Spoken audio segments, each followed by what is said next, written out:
নমস্কার বন্ধুরা, মঞ্জু কিচেনে স্বাগতম। আজ আমি কুমড়ো ডাঁটা শাক এর যে ডাঁটা আর সামান্য কিছু কচি কচি পাতা নিয়েছি, কুমড়ো শাকের রেসিপি করে দেখাবো। কুচো চিংড়ি মাছ দিয়ে, কুচো চিংড়ি এই দিয়ে আপনাদের একটা রেসিপি করে দেখাবো। আপনারা আমার সঙ্গে থাকুন, দেখতে থাকুন আমি কিভাবে রেসিপিটা বানাই। আমি একটু কড়াইতে জল দিয়ে দিলাম, জল দিয়ে দিয়েছি, হলুদ দিলাম, হলুদ দিয়ে দিয়েছি, স্বাদ মতো নুন। জলটা ফুটে উঠেছে, এখন আমি আলু আর কুমড়োর ডাঁটাগুলি দিয়ে দিলাম, আর ওর সঙ্গে শাকও দিয়ে দেবো। শাক দিয়ে চাপা দিয়ে দেবো, 10 মিনিটের মধ্যে সিদ্ধ হয়ে যাবে। তারপরে এটাকে সোমবার দেবো। 10 মিনিট হয়ে গেছে বন্ধুরা, এখন আমি ঢাকনাটা তুলে নেব। ঢাকনাটা তুলে নিয়ে বোম্বাই লঙ্কা কেটে রেখেছি বন্ধুরা, এই বোম্বাই লঙ্কাগুলি শাকের মধ্যে দিয়ে দেবো। সুন্দর একটা গন্ধ আসবে, বোম্বাই লঙ্কার একটা গন্ধই আলাদা থাকে।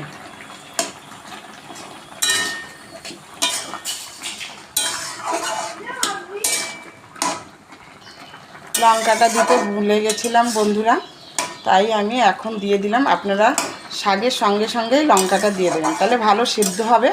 এবার এত সুন্দর একটা গন্ধ আসবে, বোম্বাই লঙ্কার গন্ধতেই অর্ধেক ভাত ফিনিশ হয়ে যাবে। এবার আমি এটাকে ঢেলে নেব। সিদ্ধ হয়ে গেছে বন্ধুরা, এটা আমি এখন নামিয়ে নিয়ে তেলের পরে দেবো। দেখতে থাকুন, সঙ্গে থাকুন। নামিয়ে নিলাম, গরম হয়ে গেছে, 1 চামচ তেল দিয়ে দিলাম, 2টো শুকনো লঙ্কা দিয়ে দেব। শুকনো লঙ্কা ভেজে নিয়েছি বন্ধুরা, লাল লাল হয়ে গেছে। এখন আমি রাঁধুনি ফোড়ন দেব, চিংড়ি মাছ দিয়ে দেবো। চিংড়ি মাছটা লাল লাল করে ভেজে নেব বন্ধুরা। চিংড়ি মাছে হলুদ দিয়ে দিলাম 1 চামচ, আর স্বাদ মতো অল্প নুন দিয়ে দিলাম, দিয়ে ভালো করে লাল লাল করে ভেজে নেব বন্ধুরা। বন্ধুরা চিংড়ি মাছটা লাল লাল করে ভেজে নিয়েছি। এখন আমি সিদ্ধ করা আলু আর কুমড়ো শাক দিয়ে দেব।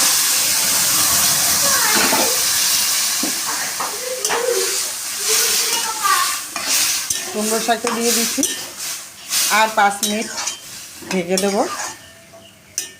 তার জন্য আমি একটা পেস্ট বানিয়ে নিয়েছি। পেস্টটা হলো জিরে, খালি কড়াইতে একটু জিরে ভেজে নিয়েছি, আর পোস্ত বেটে নিয়েছি। এর মধ্যে আমি একটুখানি কাঁচা তেল দেব, আর 1 চামচ চিনি দেব। চিনিটা দিয়ে ভালো করে পেস্টটা বানিয়ে রাখবো। নামানোর আগে আমি পেস্টটা কুমড়ো শাকে দিয়ে দেবো। 5 মিনিট হয়ে গেছে বন্ধুরা, ঢাকনাটা তুলে নিলাম। কালারটা দেখুন কত সুন্দর হয়েছে, কুমড়ো শাকের কালার। ডাঁটাও সিদ্ধ হয়ে গেছে। এভাবে রান্না করবেন। নামানোর আগে আমি যে পেস্টটা বানিয়ে রেখেছিলাম, পেস্টটা দিয়ে দেবো। পেস্টটা দিয়ে দিয়েছি।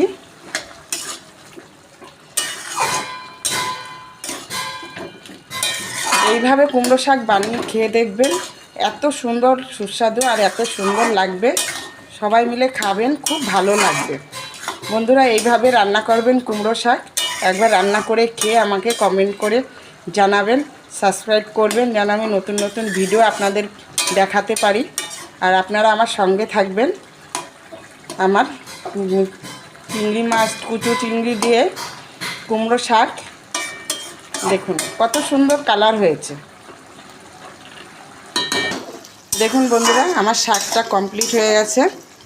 এইভাবে বানাবেন, বানিয়ে গরম ভাতে খাবেন সবাই মিলে।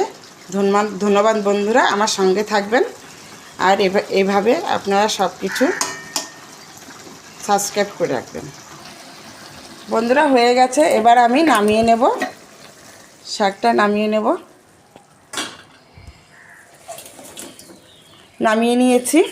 গরম ভাতে সবাই মিলে খাবেন আর আমার সঙ্গে থাকবেন। ধন্যবাদ বন্ধুরা।